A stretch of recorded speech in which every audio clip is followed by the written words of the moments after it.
네, 기도 감사드립니다. 우리 말씀 보도록 하겠습니다. 말씀은 고린도전서 1장 4절부터 9절까지 신약성경 263페이지에 있습니다. 고린도전서 1장 4절부터 9절까지.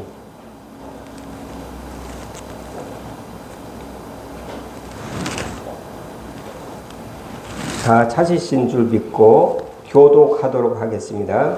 그리스도 예수 안에서 너에게 주신 하나님의 은혜로 말미암아 내가 너희를 위하여 항상 하나님께 감사하노니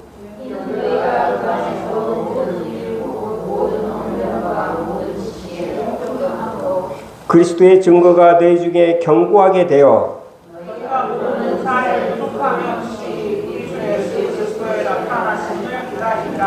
주께서 너희를 우리 주 예수 그리스도의 날에 책망할 것이 없는 자로 끝까지 견고하게 하시리라.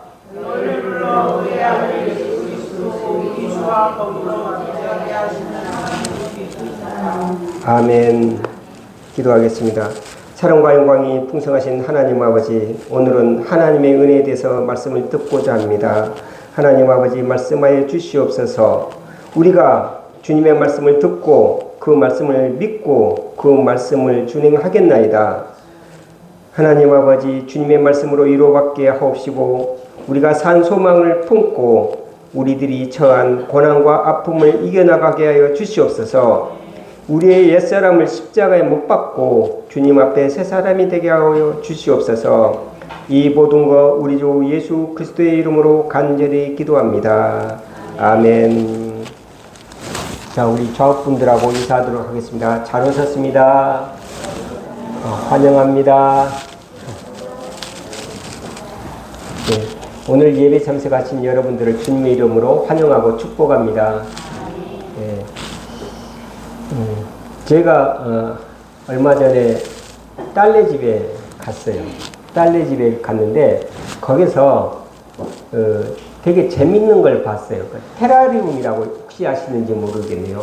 이 유리병 속에다가 모래를 넣고 그 위에다가 식물을 심어서 그렇게 키우는 것이 있어요. 그래서 그게 너무 좋아 보이더라고요. 저걸 어떻게 만들었냐고 솜씨가 매우 좋다고 그랬더니 아빠도 한번 만들어봐. 그러면서 내가 마침 만들고 남은 재료가 있다라는 거예요. 그래서 그걸 저를 주더라고요. 그래서 이제 그걸 집에 가지고 왔어요. 집에 가지고 와서 병이 적당한 게 없어가지고 왜 그 큰 유리잔 같은 거 그걸 하나 갖다 놓고 거기다가 제일 밑에는 하얀 모래, 그 위에 따른 까만 모래, 그 위에 따른 파란 모래, 이렇게 모래를 켜컷이 쌌어요. 쌓고 흙을 좀 넣고 식물을 딱 심으려고 봤더니 이거 모래를 너무 많이 싼 거예요. 너무 많이 싸가지고 식물이 이끼가 들어가야 하는데 이끼 들어갈 이 여력이 안 나오는 거예요. 제가 이제 욕심껏 그 모래를 쌓아 올렸던 거죠. 그러면 그 식물을 심으려면 어떻게 해야 되겠습니까? 모래를 덜어내야 되죠. 그래서 그 정말 테라리움의 그 핵심인 그 식물이 그때서 비로소 들어가는 거예요. 모래를 덜어내야지 들어가는 거예요. 하나님의 말씀도 마찬가지입니다. 하나님의 말씀도 하나님이 은혜를 우리에게 베풀어 주려고 노력을 하는 거예요. 이미 베풀어 주셨어요. 근데 뭡니까? 그 모래가 너무 많이 쌓여있는 거예요. 턱 끝까지 쌓여있는 거예요. 그래서 하나님의 말씀이 들어올 자리가 없는 거예요. 우리의 고집과 우리의 경험과 우리의 트라우마 뭐 이런 것들이 우리의 염려, 걱정 이런 것들이 꽉 차 있어가지고 하나님의 말씀을 받아들일 여력이 없는 거예요. 그래서 하나님이 은혜를 이미 베풀어 주셨는데도 누가 못 받습니까? 우리가 못 받고 있는 거예요. 오늘 고린도전서 1장 4절을 보면은 하나님의 은혜에 대해서 이야기를 하고 있습니다. 그리스도 예수 안에서 너에게 주신 하나님의 은혜. 하나님의 은혜는 어디서 옵니까? 그리스도 안에서 온다고 그랬어요. 그리스도 안에서 너에게 주신 하나님의 은혜라는 거죠. 하나님의 은혜는 다른 데서 온 게 아니라 그리스도 예수 안에서 오는 겁니다. 그리스도 예수 안에서 예수께서 우리를 위해서 십자가에 못 박혀 죽으시고 우리를 구원해 주시는 그것이 하나님의 은혜입니다. 그러면서 우리는 모든 은혜를 받을 준비가 되는 거예요. 자격이 된 거예요. 하나님의 나라 천국에 갈 자격이 된 거예요. 그래서 그 은혜로 말미암아 우리는 어떤 일이 일어납니까? 죽었던 우리의 영혼이 살아나는 거예요. 이미 우리는 죽었던 영혼이 천국 소망을 품게 되는 거예요. 우리가 절망 가운데서 살고 있지만 다시 소망의 자리로 옮겨간 거예요. 아무 희망이 없는 곳에서 우리는 미래를 꿈꾸게 되는 겁니다. 이것이 하나님이 우리에게 주신 은혜인 거예요. 하나님을 믿기 전에는 우리가 깜깜한 어둠 속에서 살았어요. 미래도 없고 정말 나는 어떻게 할 존재가 아니냐 절망 속에 있었어요. 그런데 하나님을 믿고 하나님의 은혜를 받아서 우리는 미래를 꿈꾸기 시작하는 겁니다. 다시 소망을 갖기 시작을 했어요. 그러므로 우리는 감사하며 살게 된 거죠. 그런데 특히 감사하는 것은 내가 너희를 위하여 항상 하나님께 감사한다 라고 했습니다. 우리의 감사는 언제 있습니까? 하나님이 나에게 선물을 줬을 때, 또 내가 시험에 합격을 했을 때, 이때만 우리는 감사합니까? 항상 감사한다는 거예요. 하나님이 우리에게 주신 은혜를 느꼈다고 그러면 우리 마음 가운데 이렇게 항상 감사하는 마음이 있어야 되는 거예요. 이런 하나님의 은혜는 이미 우리에게 주어졌습니다. 그런데 우리는 깨닫지 못하고 있는 거죠. 5절을 보면 이는 너희가 그 안에서 모든 일, 곧 모든 언변과 모든 지식의 풍족함으로, 여기서 언변이라는 것은 원어를 보게 되면 로고스, 곧 말이라는 거예요. 말이라는 건 뭡니까? 하나님의 말씀, 성경을 이야기하는 거예요. 말씀을 줬어요. 그리고 모든 지식, 모든 지식이라고 하면 이건 지식이라고 하니까 굉장히 명사처럼 보이는데 여기서는 깨달음이에요. 깨달음. 동사예요. 그 원문을 보게 되면 깨달음이에요. 하나님의 말씀이 깨달아졌다는 이야기예요. 깨달아졌다는 것은 단순하게 우리가 지식적으로 안다라는 것이 아니에요. 여러분들 지금 대통령이 누구시죠? 이재명 대통령입니다. 이재명 대통령 모르십니까? 다 아시죠? 그런데 이재명 대통령과 같이 경험하고 같이 이야기하고 그러신 분이 없으시잖아요. 있을 수도 있겠죠.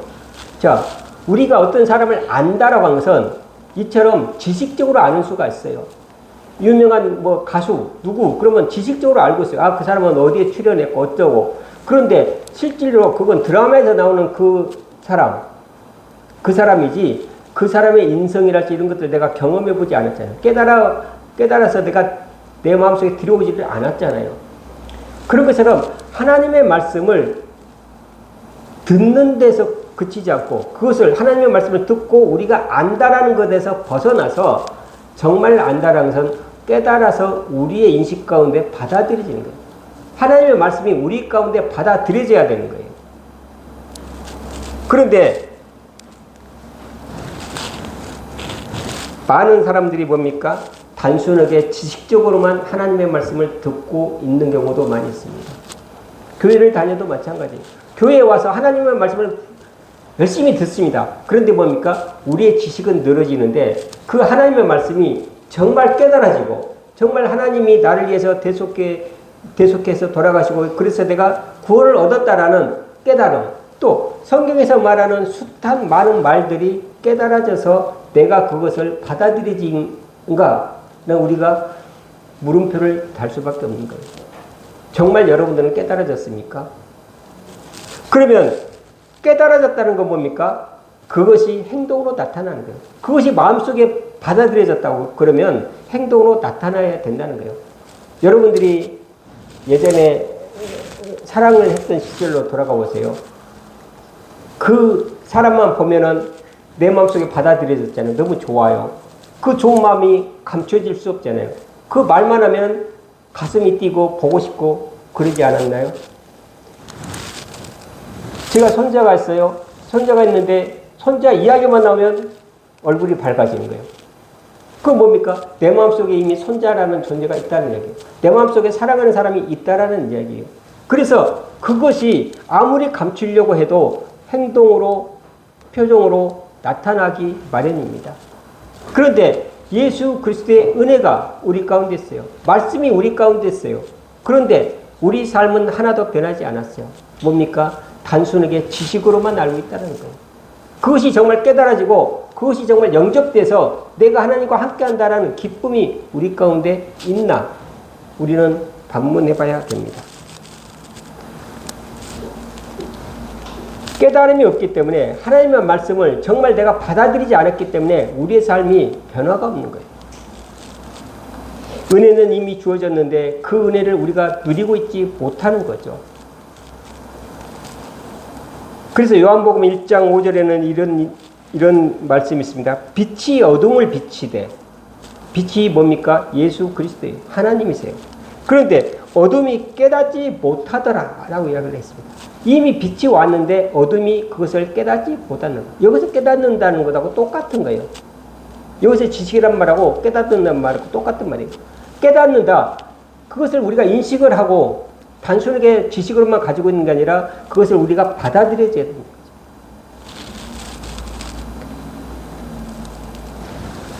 예전에 제가 아주 오래전 이야기입니다. 일본인이 필리핀에서 발견이 됐어요. 전쟁이 끝난 지 30년이 넘었는데도 아직 전쟁 중인지 알고 산속에서 숨어서 게릴라전을 하려고 노력을 하고 있는 사람이 나타났어요. 그래서 나오라고 그래도 나는 항복할 수 없다고 하고 버티고 있는 거예요. 그래서 어떻게 됐습니까? 그 사람 상사를 일본에서 전쟁이 끝났으니까 일본에서 살고 있겠죠. 그 상사를 찾았어요. 그래서 그 상사가 비행기를 타고 필리핀으로 가서 그 밀림 속으로 들어갔습니다. 그래서 그 상사가 육성으로 나 누구누구다 나와라. 그러니까 그때서 나왔습니다. 그리고 그때도 여전히 천황폐하 만세를 하면서 나오는 거예요. 전쟁이 끝났는데 어떻게 됐습니까? 이미 해방이 되었고 모두들이 전쟁이 없어졌는데도 이 사람은 자기 생각에 꽉 차 있어가지고 아직도 전쟁 중인 걸로 믿고 있는 거예요. 바로 이거예요. 이미 하나님은 우리를 구속해 주셨어요. 그리고 이미 우리에게 은혜를 주셨어요. 그런데 우리가 뭡니까? 어둠 속에 있기 때문에 받아들이지 않고 여전히 우리의 생각과 우리의 아집으로 그것을 받아들이지 못하고 있습니다. 그러면 왜 못 받아들이실까? 왜 하나님의 은혜를 우리가 받아들일 수 없는가? 서두에서 말했던 것처럼 우리가 테라리움 속에 모래가 너무 많은 거죠. 우리의 고집, 우리의 경험 이런 것들이 너무 꽉 차 있는 거예요. 그래서 말을 해도 하나님 말씀이 들어갈 자리가 없는 거예요. 그래서 뭡니까? 우리를 비워내야 됩니다. 우리가 이사야 55장 8절부터 9절까지 한번 보도록 하겠습니다. 이사야 55장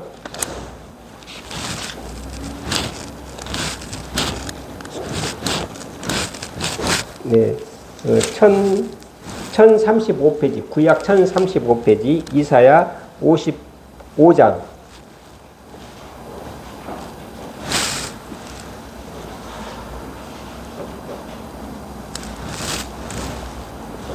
(1036페이지) 정도 있습니다.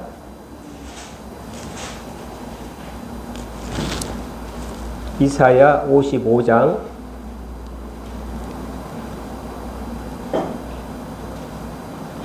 네, 우리가 8절, 9절 다 같이 봉독하도록 하겠습니다. 이는 내 생각이 너희의 생각과 다르며 내 길은 너희의 길과 다름이니라. 여호와의 말씀이니라. 이는 하늘이 땅보다 높음같이 내 길은 너희의 길보다 높으며 내 생각은 너희의 생각보다 높음이니라. 라고 이야기를 하고 있습니다. 하나님이 생각하는 것과 우리가 생각하는 것이 다르다는 거예요. 하나님의 방법대로 하는 거예요. 그런데 우리가 그 당시에는 하나님의 뜻을 잘 모르죠. 그럼에도 불구하고 하나님이 여러모로 우리에게 공부하고 우리에게 알려주려고 노력을 하는데 우리가 우리의 고집과 우리의 아집과 우리의 생각과 우리의 경험, 때로는 우리의 상처가 그것을 가로막고 있는 거예요. 하나님 오지 마세요. 오지 마세요. 이거죠.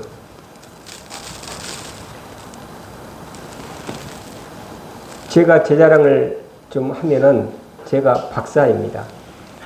그러면은 박사가 되려면 학사를 마치고 석사를 마치고 박사가 되는 겁니다. 그런데 학사, 석사, 박사가 어떻게 다른지 아십니까? 대학교를 막 들어가고 나면은 자기 전공을 배우기 시작합니다. 고등학교 때는 전공이 없잖아요. 다 똑같이 배워요. 그런데 대학교에 가면 자기가 좋아하는 과를 선택을 해서 공부를 하기 시작합니다. 그래서 처음에 가서 배우기 시작합니다. 제일 처음부터 모든 것을 개론부터 배우기 시작합니다. 그걸 배우고 나면은 내가 다 아는 것 같아요. 이 분야에 대해서는 내가 박사인 것 같아요. 그래서 학사는 나는 다 안다. 그리고 큰소리 치고 다닙니다. 그런데 그 위에 대학원을 가게 됩니다. 그리고 학사 공부를 하게 되면 내가 모르고 있는 것도 있네를 깨닫게 됩니다. 그런데 박사를 가면은 내가 모르는구나를 깨닫게 됩니다. 이상하지 않아요? 박사가 되면 모든 것을 다 알아야 되는데 반대예요. 학사가 가면은 내가 다 아는 것 같이 이야기를 하고, 이제 석사를 가게 되면은 모르는 것이 많네. 그런데 박사가 되면 내가 아는 것이 하나도 없구나를 깨닫게 됩니다. 조금 아이러니하잖아요. 그런데 사실 이게 배움의 자세입니다. 내가 모르니까 어떻게 됩니까? 배우기 위해서 노력을 하는 거예요. 더 깊게 공부를 하는 거예요. 그래서 박사가 되는 거예요. 여러분들 인생을 다 안다고 생각하십니까? 또는 이 분야에 대해서 내가 최고라고 생각을 하십니까? 그러면 그 사람은 어떻게 됩니까? 더 이상 나갈 데가 없는 거죠. 근데 세상은 최고가 없거든요. 최고가 없어요. 끊임없이 노력해야 될 순간에 내가 여기서 멈춰버리기 시작하는 겁니다. 그래서 위험하다는 거예요. 그게 바로 자만이라는 거예요. 우리는 항상 겸손해야 되는 거예요. 우리는 하나님의 말씀을 아직도 다 몰라요. 따라서 하나님의 말씀대로 더 연구하고 하나님의 말씀을 받아들이고 하나님의 말씀대로 우리가 노력을 해야 되는 거예요. 제가 중국에 있다가 왔습니다. 5년 있다가 왔어요. 그런데 와서 이렇게 이야기를 하다 보면은 친구들하고 이야기를 하다 보면은 어떤 친구가 막 중국에 대해서 이야기를 합니다. 그래서 중국에서 한 10년, 20년 산 것처럼 이야기를 해요. 내 친구 하나는 중국에서 오랫동안 사업을 시작을 했어요. 중국이 처음 개방될 때부터 들어가서 내가 나올 때까지 사업을 하고 있었으니까 중국 통입니다. 그런데 어떠한 친구가 계속 이야기를 해요. 그래서 중국을 언제 가봤어? 그랬더니 여행 3박 4일을 갔다 온 거예요. 그 여행을 하게 되면 버스를 타고 운행을 하면은 거기 이제 가이드가 이것저것 막 이야기를 해줍니다. 그거 이야기를 듣고 와서 마침 자기가 중국을 다 아는 것처럼 이야기를 합니다. 그럼 우리는 신기하게 듣죠. 그런데 저한테 물어보면 몇 가지를 이야기를 해요. 그러면서도 조심스럽습니다. 그런데 오랫동안 사업을 했던 그 친구한테 중국 이야기를 하면 나는 아직도 중국을 모르겠어. 이렇게 대답을 합니다. 이게 파도 끝없는 늪 같다라는 거예요. 사실 중국은 저는 그런 이야기를 합니다. 중국 이야기도 잘 안 하지만 중국 이야기를 하면은 중국은 우리나라보다 큽니다. 한 20배 정도 커요. 사람도 많습니다. 거기는 사시사철 추운 시베리아에서부터 저 밑에 사시사철 여름인 밑에 해남도까지 있어요. 그 해남도는 베트남보다 더 밑에 있어요. 그리고 사막이 있고 정글이 있고 높은 산이 있고 그렇습니다. 협지가 있고 무궁무진해요. 중국 사람들끼리 서로 다 말이 안 통합니다. 예를 들면 조선족이 중국어를 잘하는 사람들도 있지만 조선족이 중국어를 전혀 못하는 사람들도 많습니다. 이제 중국이 공산화가 되고 난 뒤부터 의무교육을 시작을 하면서 그래도 이제 중국말들을 지금 조선족들은 많이 하는데 조선족의 옛날 사람들은 중국말을 몰라요. 근데 중국인이에요. 그런 것처럼 말도 굉장히 다르고 굉장히 문화도 다릅니다. 여러분들 우리나라는 가부장제도입니다. 그렇잖아요. 남자가 호주가 되고 가부장제도예요. 그런데 모계 사회를 들어보신 적 있어요? 상상도 안 갈 겁니다. 모계 사회. 여자들이 주가 되는 거예요. 남자들은 여자 같은 역할을 하는 거예요. 그렇다고 해서 뭐 빨리하고 그런 게 아니고 모든 결정권이 여자한테 있는 그런 사회가 중국 안에 있습니다. 공산당이 아무리 바꾸려고 그래도 바뀌지가 않아요. 거기는. 그렇게 다양한 중국입니다. 이런 것처럼 우리가 다 안다고 생각했을 때 그때부터 우리의 잘못이 시작이 되는 겁니다. 여러분들 항상 자만하지 마시고 겸손하십시오. 하나님의 말씀을 듣고 실천하려고 노력을 하십시오. 말씀을 듣고 깨달아지고 준행할 때 우리의 삶이 바뀌어집니다. 이것이 복음의 능력입니다. 우리의 삶이 바뀌어지지 않는 것은 복음의 능력이 우리 가운데 일어나지 않는 겁니다.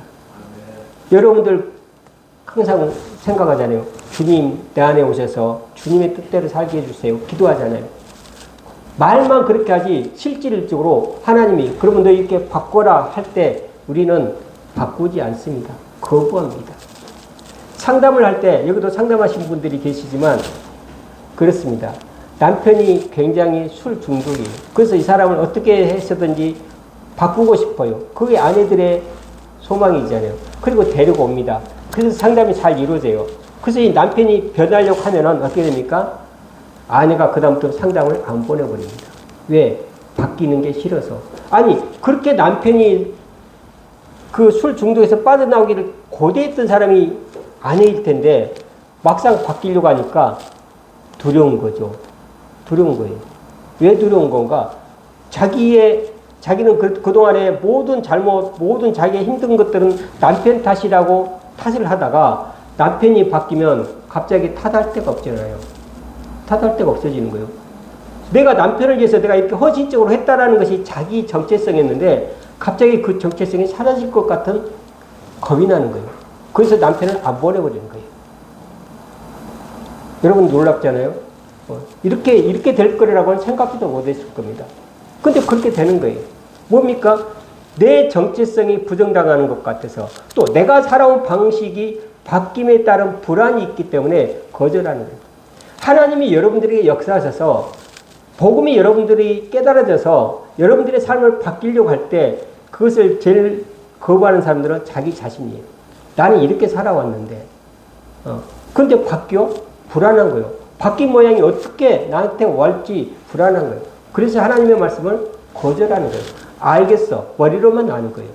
정말 그걸 받아들이고 내 삶을 바꿔서 복음의 능력이 나타내도록 하는 것에 대해서 나가려고 하지를 않습니다. 거부하는 거죠. 하나님 오지 마세요. 오지 마세요. 이렇게 합니다. 교회에 와서 기도할 때는 하나님 저에게 오세요 라고 기도를 해놓고 막상 오면은 내가 밀어내는 거예요. 하나님은. 왜냐하면 나를 바꾸기가 싫어서. 나를 바꾸면 내가 어떻게 될지 불안하기 때문에 바꾸는 거예요. 우리의 삶이 바꿔지는 것이 복음의 능력입니다. 말씀을 듣고 또 받아주고 실행하는 가운데서 우리의 삶이 바뀌게 될 때 우리가 비로소 우리 마음속에 치유가 일어납니다.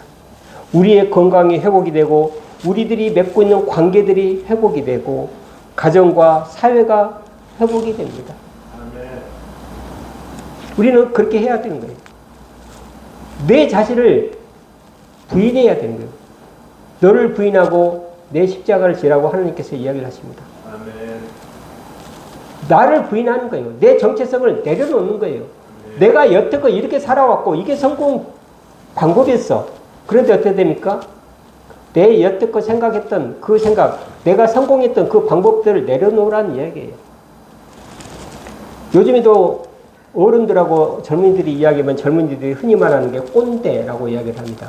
그 꼰대는 뭡니까? 내가 살아온 방식대로 고집하는 것이 꼰대예요. 지금은 시대가 바뀌었어요. 그래서 내가 사는 방법이 바뀌는 거예요. 내가 출세했던 그 방법들이 바뀌어야 되는 거예요.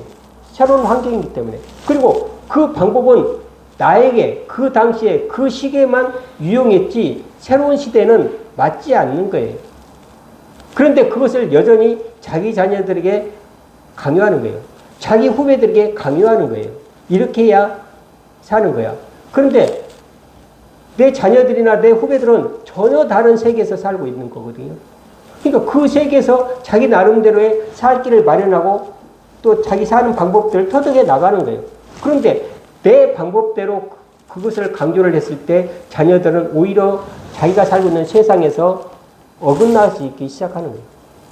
옛날 방법이 아니거든요.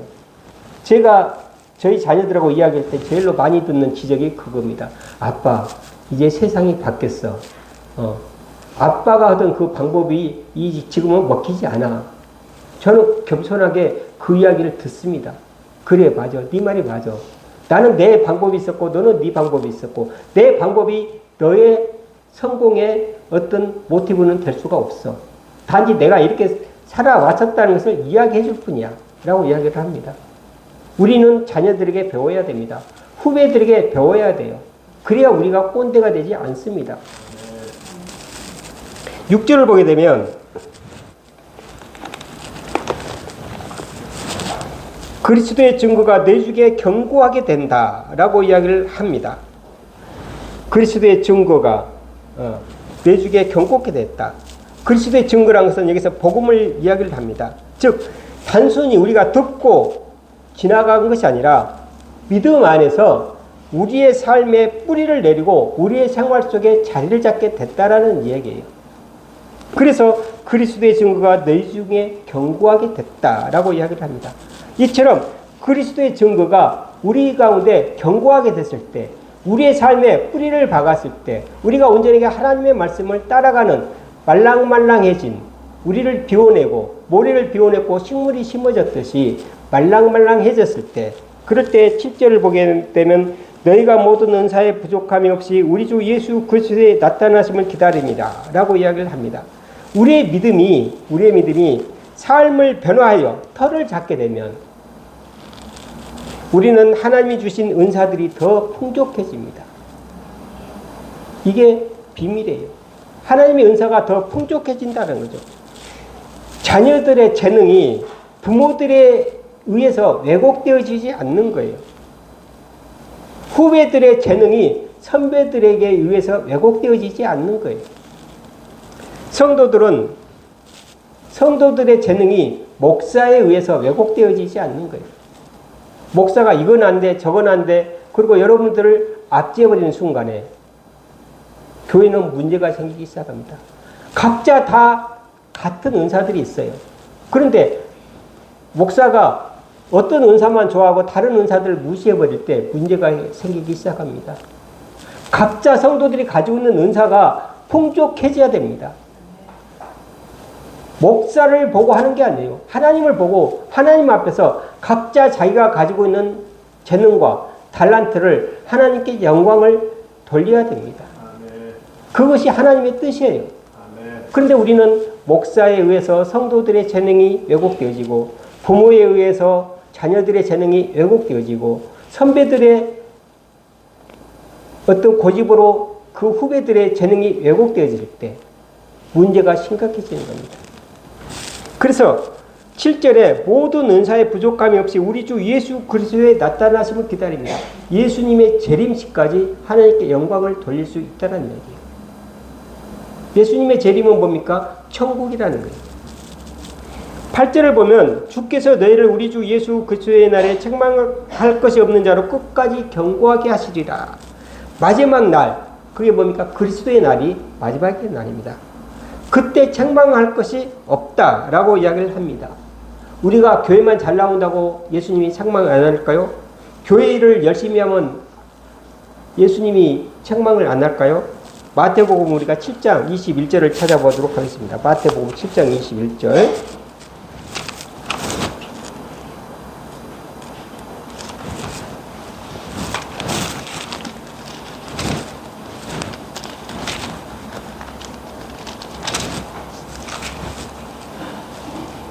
네, 신약성경 10페이지 정도 있습니다.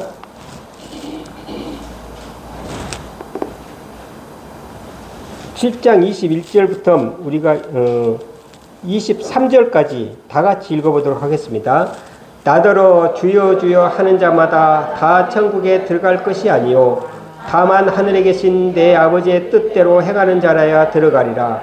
그날에 많은 사람이 나더러 이르되 주여 주여 우리가 주의 이름으로 선지자 노릇하며 주의 이름으로 귀신을 쫓아내며 주의 이름으로 많은 권능을 행하지 아니하였나이까 하리니 그때 내가 그들에게 밝히 말하되 내가 너희를 도무지 알지 못하니 불법을 행하는 자들아 내게서 떠나가라 하라.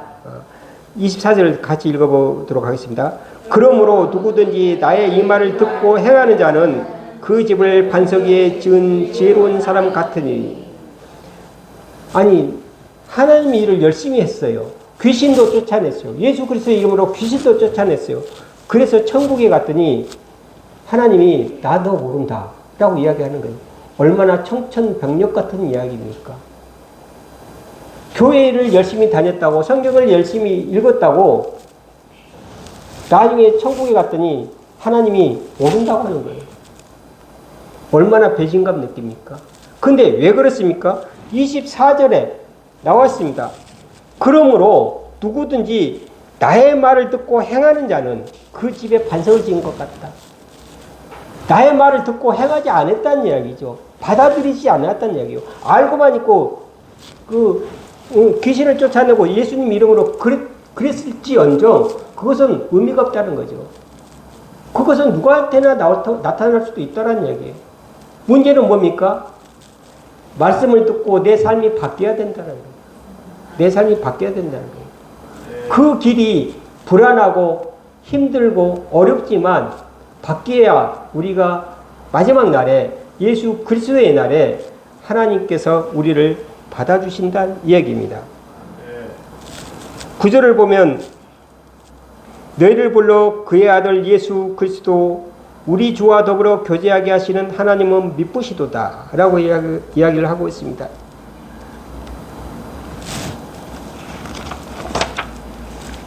우리 주와 더불어 교제케 한다. 교회로 불러서. 그렇죠? 여러분들을 주님을 영접을 하고 교회로 불러 모았습니다. 그래서 이 교회에서 성도와 교제하고 또 하나님과 교제하는 시간들입니다. 하나님은 신실하시고 우리를 인도합니다.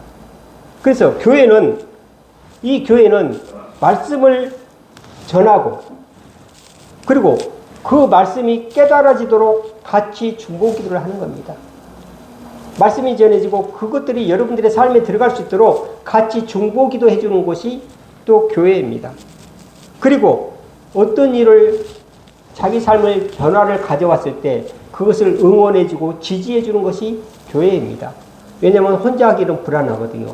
이렇게 살아왔는데 나는 평생 이렇게 살아왔는데 이것을 바꾸려 하니까 늘 얼마나 힘들겠습니까? 그런데 우리가 같이 기도해주고 지지해주고 응원해주는 것이 교회인 겁니다. 그게 바로 교제인 거예요. 성도 간의 교제인 거예요. 그게.